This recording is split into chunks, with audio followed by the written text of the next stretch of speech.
Rahayu, rahayu, rahayu, rahayu sagunging tumati. Pemirsa dimanapun Anda berada, ketemu kembali dengan Gelamong Putro, salam budaya warisan Nusantara. Pemirsa, di kesempatan ini saya akan menjelaskan tentang jati diri kita, yaitu tentang raga yang kita miliki ini, dan di balik raga yang disebut orang jiwa. Pemirsa, menurut pandangan Kapitayan, bahwa manusia ini terbagi menjadi dua bagian.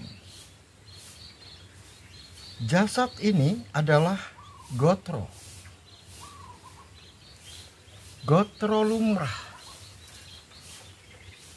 Gotro lumrah itu adalah materi atau benda yang bisa dilihat,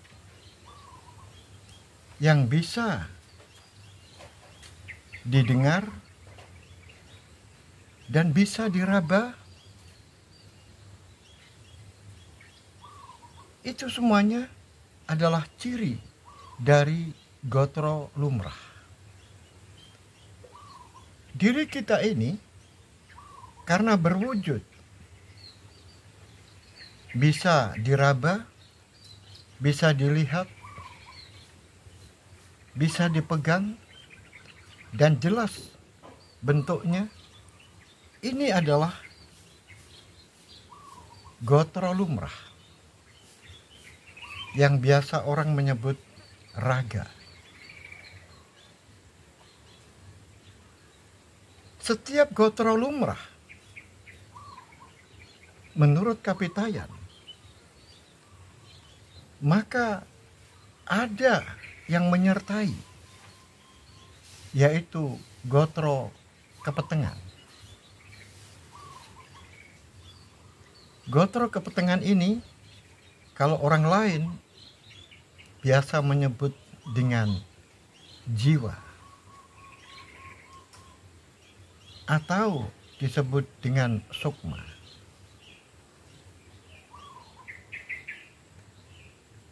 Dan ada juga yang biasa menyebut dengan nafsu. Jadi ada gotro lumrah, ada gotro kepetengan, ada raga, dan ada jiwa. Menurut Kapitayan, manusia ini yang asalnya dari sangkan, kemudian diparakno ono ing donya menjadi paran, dan kemudian nanti diuji akan dumati, akan menjadi apa setelah kita ada di dunia ini. Baiklah, kita mulai dari gotro lumrah. Gotro lumrah ini, raga ini, asalnya tidak ada. Kalau di KTP Anda, di situ ada tanggal lahir, misalnya lahir tahun 2000. Pertanyaannya adalah, pada tahun 1999,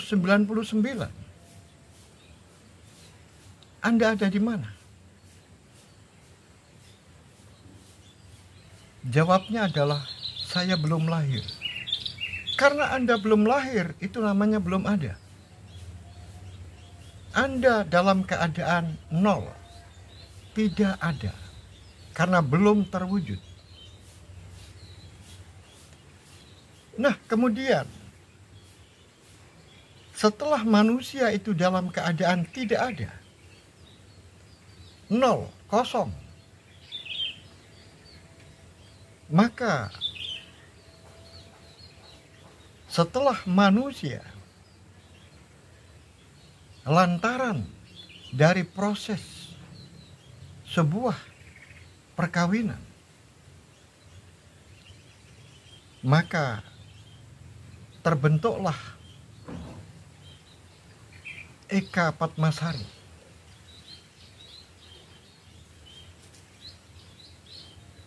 Eka Padmasari ini adalah sari-sari bumi. Sari-sari bumi ini kemudian dimakan oleh manusia.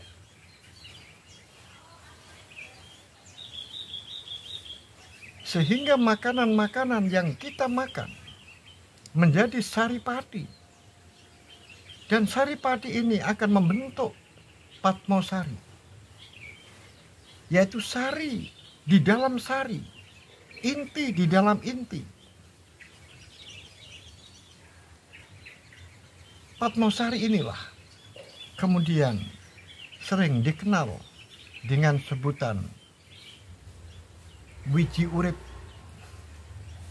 Ada yang menyebutkan nutfah, dan ada sebutan-sebutan lain. Ada yang menyebutkan waikuldi.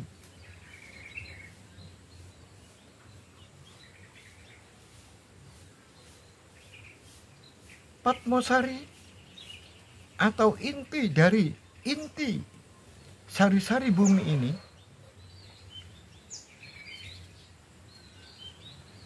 yang diperoleh dari makanan yang dimakan oleh manusia, akhirnya terwujudlah Eka Padmasari, yaitu yang menjadikan cikal bakal raga ini. Itulah yang disebut dengan eko.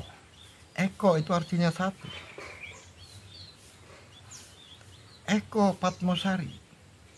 Jadi diri kita ini, raga kita ini berasal dari inti sari-sari pati bumi. Kemudian menginjak ke tingkatan yang kedua, yaitu Dwi Maratani.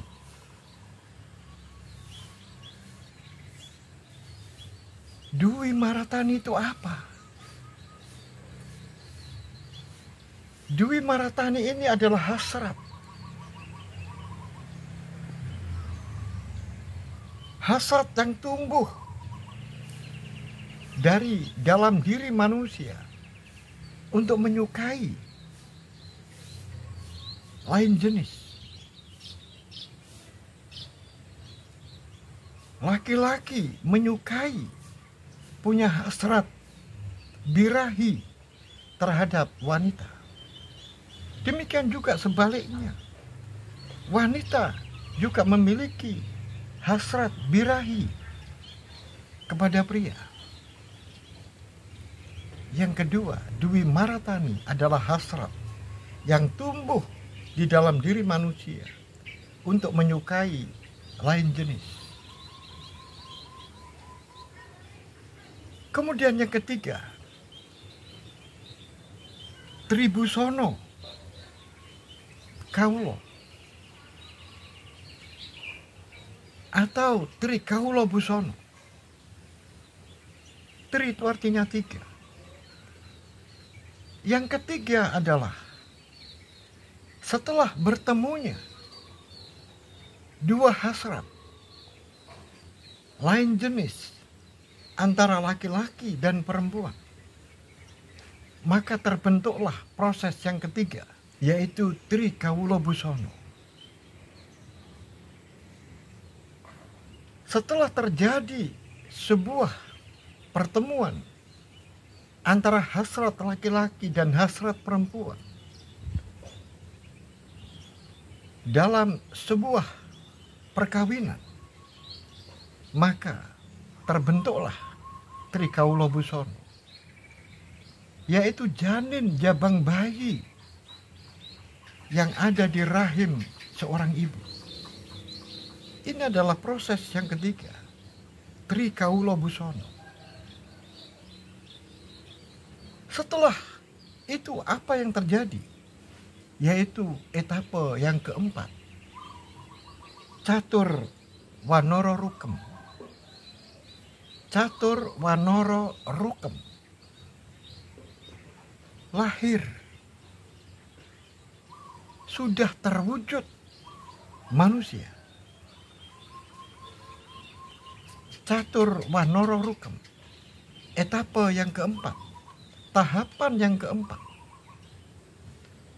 Kemudian tahapan yang kelima, Ponco Suro Panggah.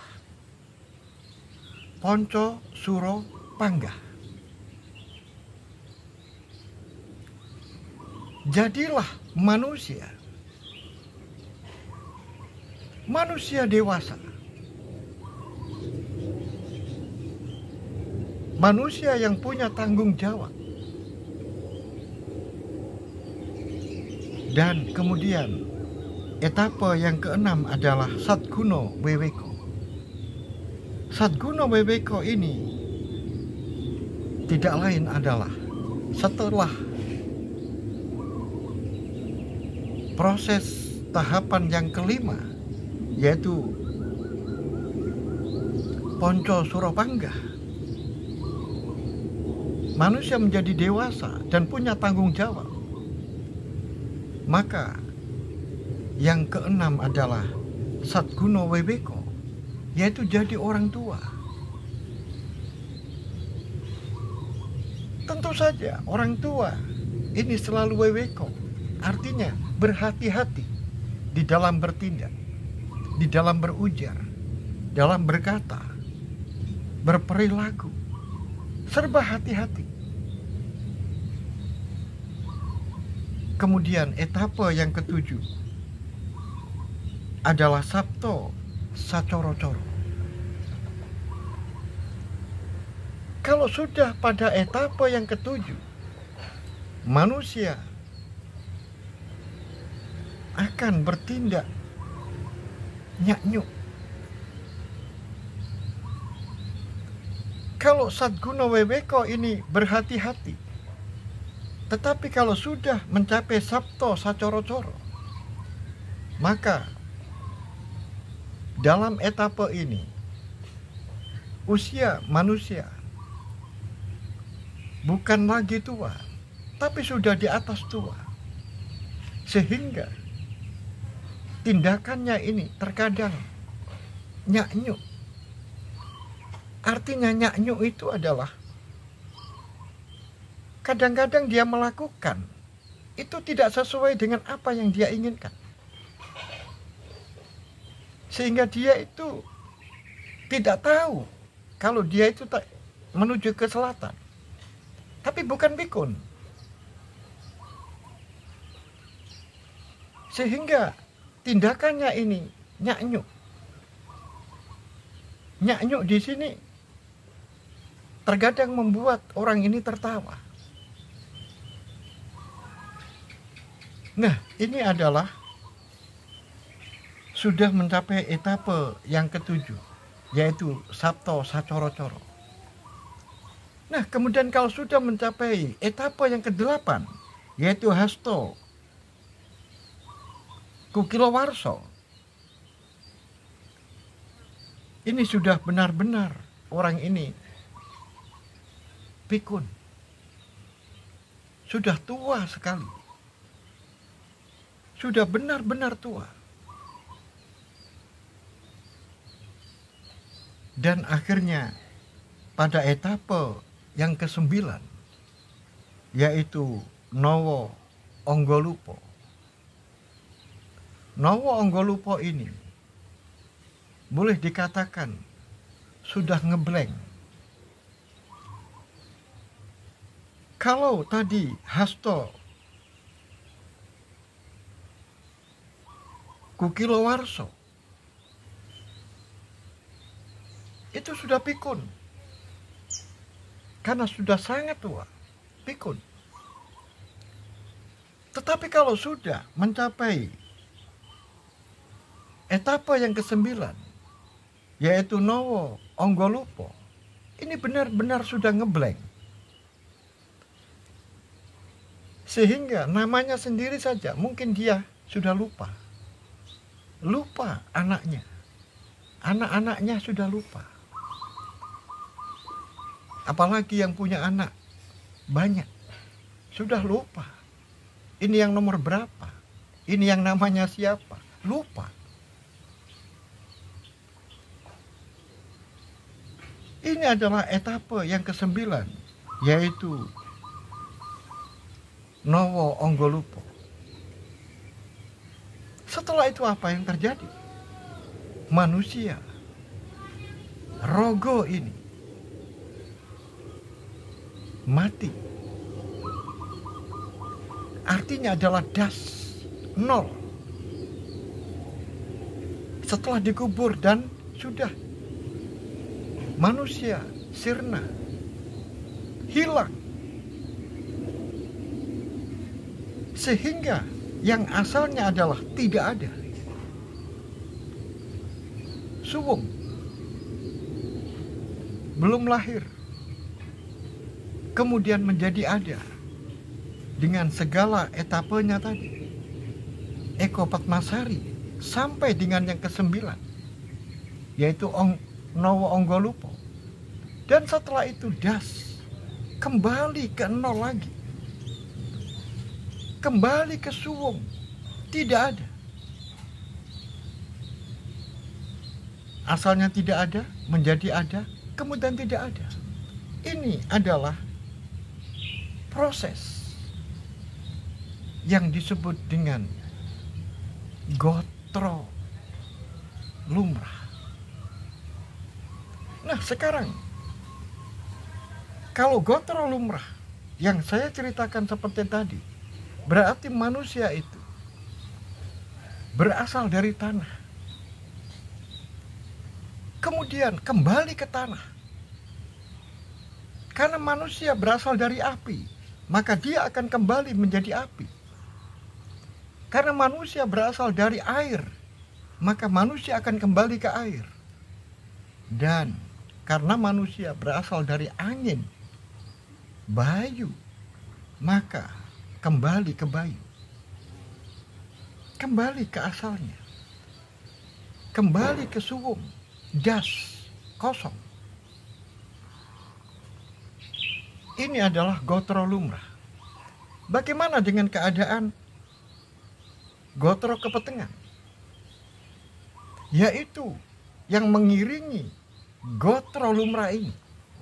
Yang ada di balik gotro lumrah ini, yang disebut dengan sukmo sejati. Pemirsa dimanapun Anda berada,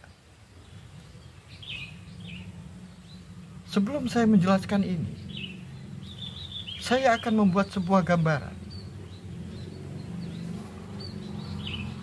Ada yang disebut dengan antam. Ada yang disebut dengan logam murni.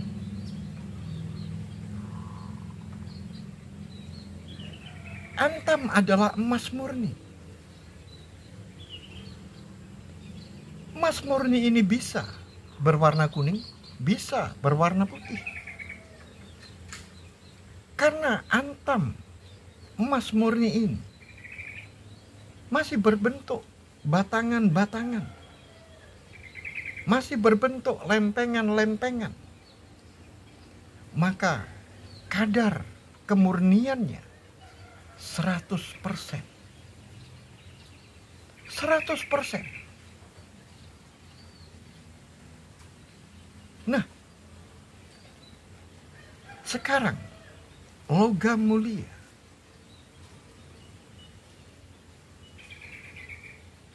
Setelah antam, batangan-batangan emas, lempengan-lempengan emas ini, setelah dibentuk, setelah diproses menjadi kawat-kawat emas, Maka kawat-kawat emas itu adalah logam mulia. Masih logam mulia. Nah, logam mulia seperti ini, kadarnya masih tetap 100%.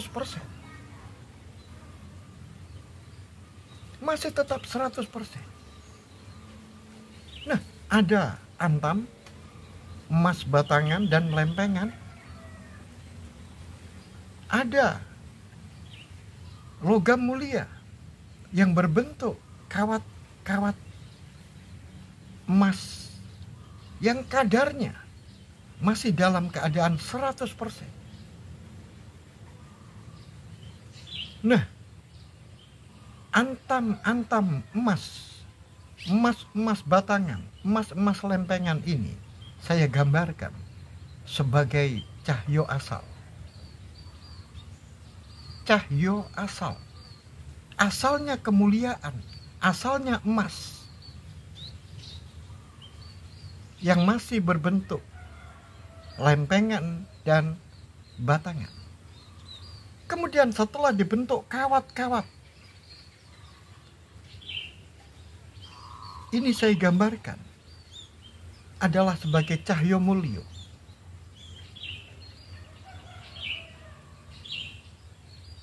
Cahaya asal. Kemudian cahaya asal ini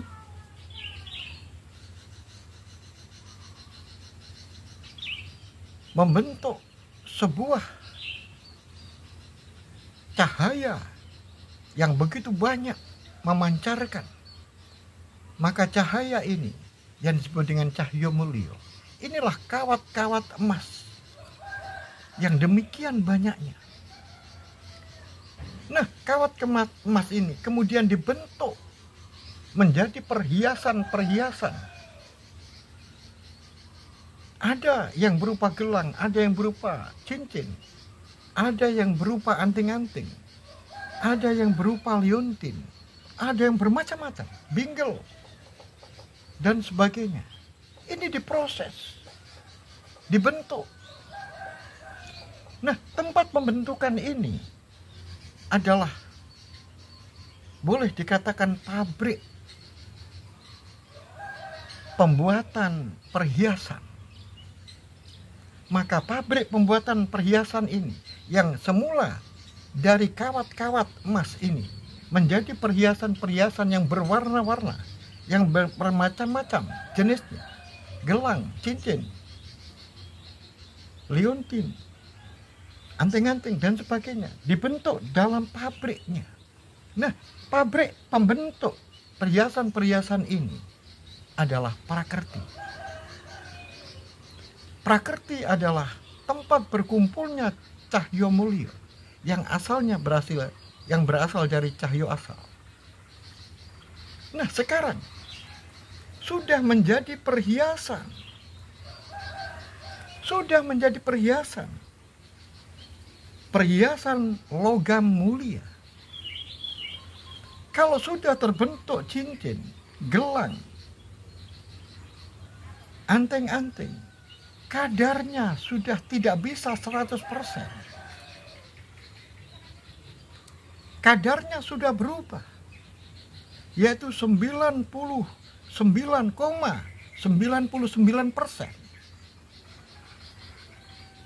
Nah, perhiasan-perhiasan yang sudah berbentuk bermacam-macam ini adalah sukmo sejati. Jadi sukmo sejati adalah perhiasan yang ada di dalam balik diri manusia. Sukmo sejati. Sekarang perhiasan-perhiasan itu akan digunakan untuk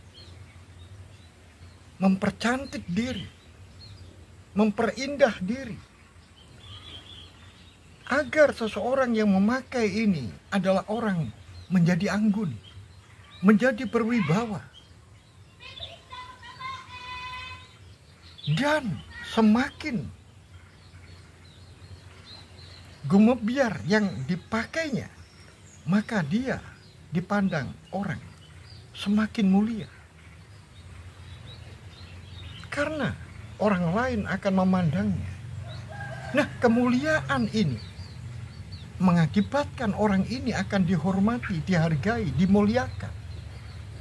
Karena memakai sesuatu logam mulia yang telah dibentuk, yang menempel pada dirinya. Sehingga mempengaruhi orang itu terhadap apa yang dipandang oleh orang lain. Logam mulia yang sudah membentuk menjadi perhiasan yang dipakai oleh manusia, sehingga manusia menjadi mulia karena memakai logam mulia itu. Nah, sekarang logam mulia ini yang sudah berwujud perhiasan-perhiasan emas ini akan teruji.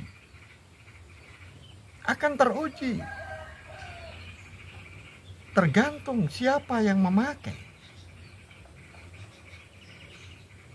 Apakah logam mulia ini akan menjadi tetap mulia? Apakah logam mulia ini akan turun kemuliaannya? Akan turun kadar keemasannya? Dan dengan sendirinya, karena turun kadar keemasannya, maka turun nilainya dan turun harganya.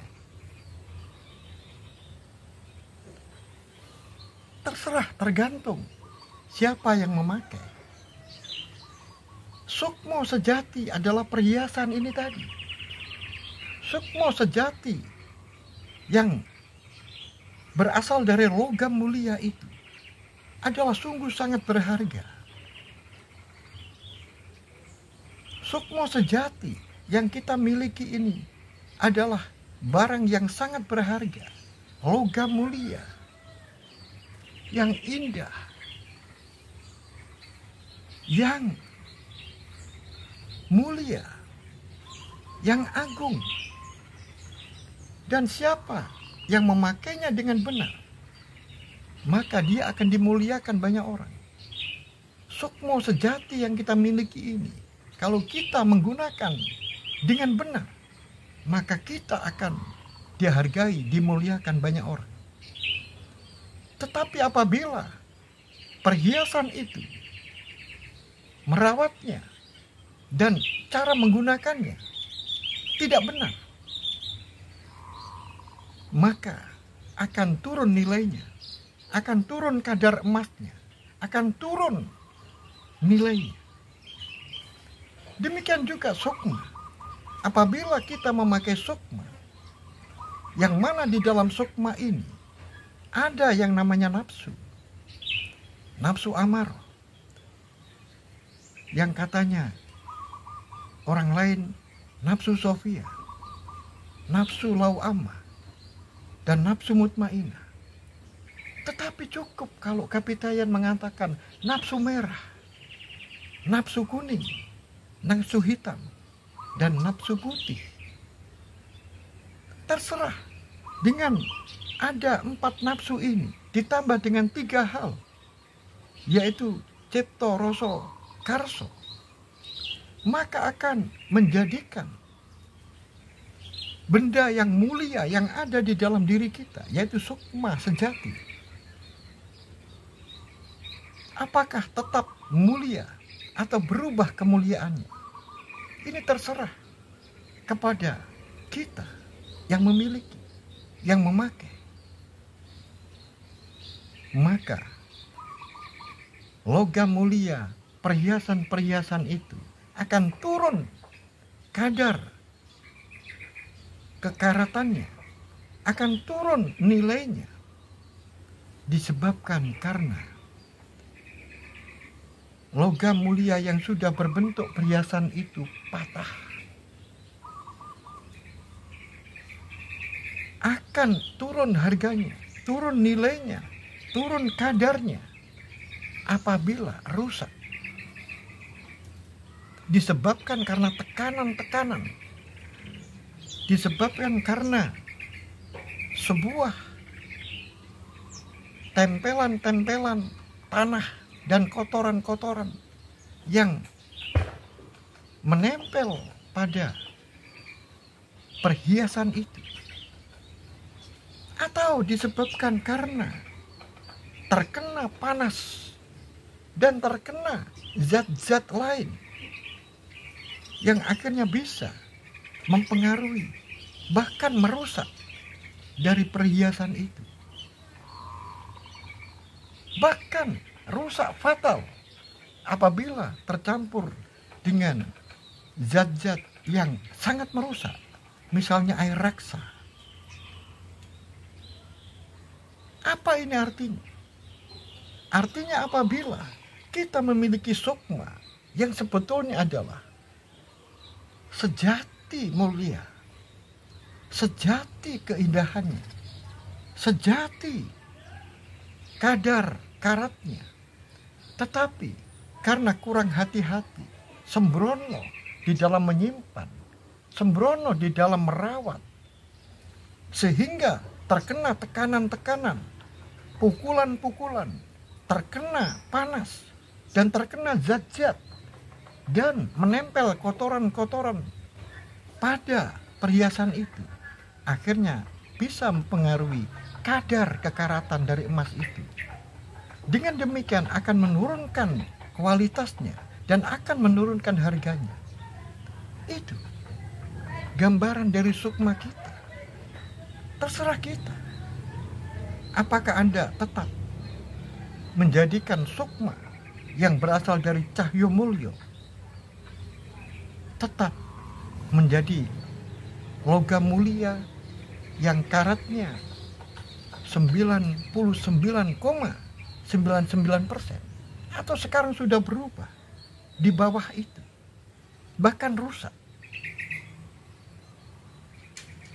Nah, pemirsa dimanapun Anda berada,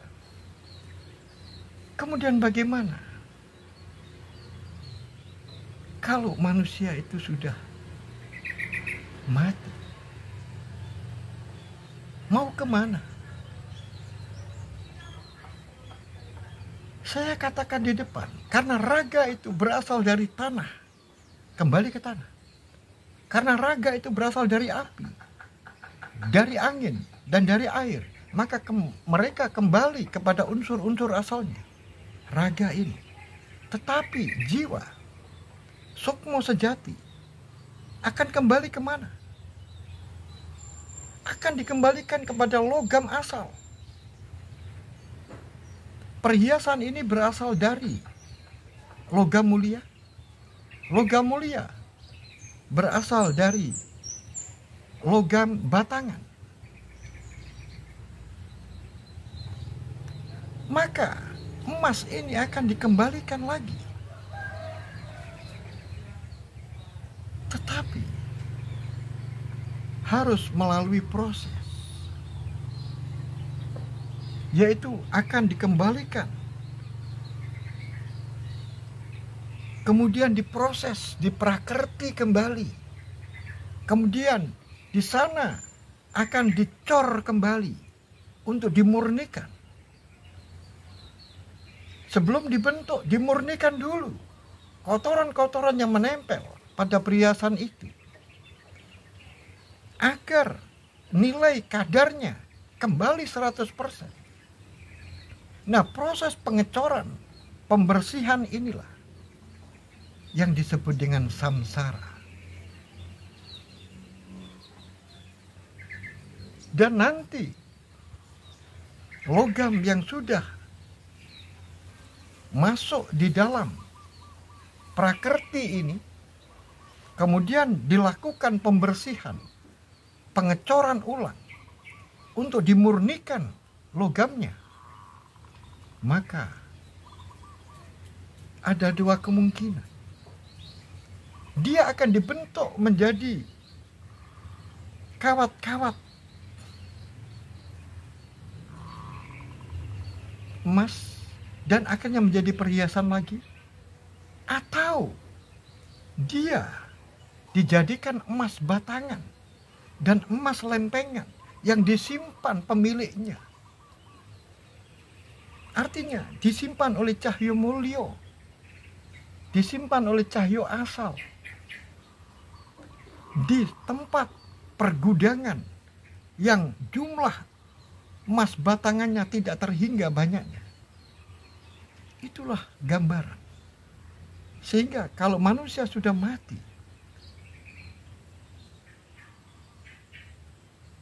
manusia itu akan dikembalikan ke Prakrti. Kemudian di sana dicor kembali, dibersihkan segala kotorannya yang menempel pada emas-emas tadi itu. Setelah dimurnikan, maka dia akan dibentuk menjadi benang-benang atau kawat-kawat emas yang disebut dengan Cahyo Mulyo. Atau akan dibentuk menjadi perhiasan-perhiasan baru yang nanti akan diturunkan kembali, yang akan diturunkan ke toko-toko emas dan yang akan dipakai oleh orang lain. Atau mungkin setelah dicor, maka dia akan dijadikan emas-emas batangan atau dijadikan emas-emas lempengan, kemudian disimpan bersama dengan pemiliknya. Pemirsa dimanapun Anda berada, jadi manusia ini yang terbentuk dari gotro kepetengan, yaitu sukmo sejati, ini mahal. Karena apa? Oleh sebab itu, saya mengatakan manusia itu terlalu murah kalau dikatakan berasal dari tanah. Manusia ini berasal dari emas murni. Coba sekarang bandingkan. Berapa harganya satu ginjal? Kemudian satu ginjal itu belikan emas dapat berapa kilo? Berdasarkan catatan saya, pada hari ini 18 Oktober tahun 2024, harga emas 1 kilo adalah 1,33 miliar. 1 kilo 1,33 miliar. Sekarang, kalau satu ginjal itu ada yang menjual 1 sampai 3 miliar, berarti kalau dibelikan emas satu ginjal itu sama dengan 1 kilo sampai mendapatkan 3 kilo emas. Itu 1 ginjal. Bagaimana kalau 2 ginjal?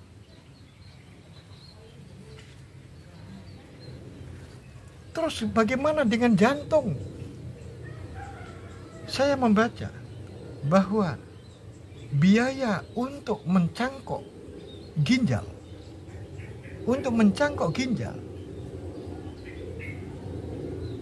itu di atas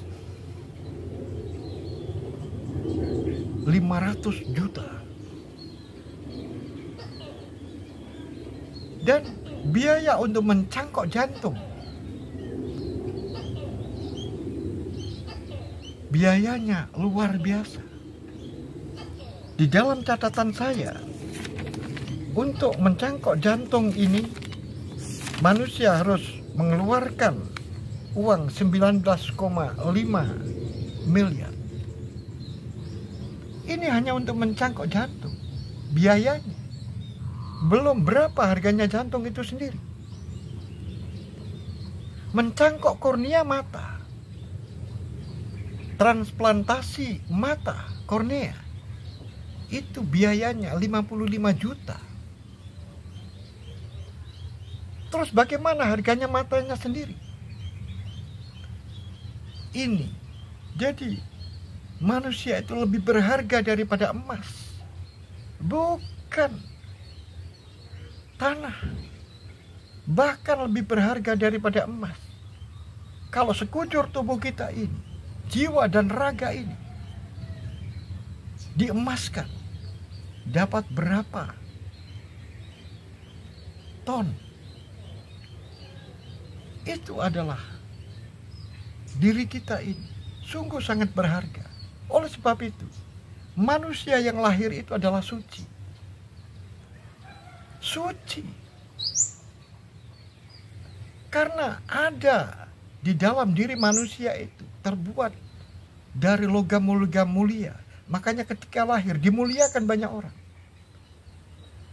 Siapapun suka, senang, memuja-muja, menggendongnya, menciumnya. Karena apa? Karena mulia. Dan kemuliaan itu tersimpan di dalam gotro kepetengan, yaitu jiwa manusia. Oleh sebab itu, kita selaku manusia yang dititipi yang maha kuasa, semuanya itu adalah titipan. Kemuliaan adalah titipan. Raga ini adalah titipan. Jiwa ini adalah titipan. Oleh karena itu, kita akan mempertanggungjawabkan terhadap titipan itu. Pada saatnya Anda akan diproses di dalam prakerti, dicor kembali. Maka kita harus berhati-hati di dalam mengemban amanat titipan dari Yang Maha Kuasa terhadap diri kita ini. Oleh sebab itu, berkatalah dengan hati-hati, bertindaklah dengan hati-hati. Jangan menyakiti orang lain. Sampai di sini, ada kurang dan lebihnya. Mohon maaf yang sebesar-besarnya. Untuk itu saya ucapkan rahayu, rahayu, rahayu, rahayu sagunging tumati.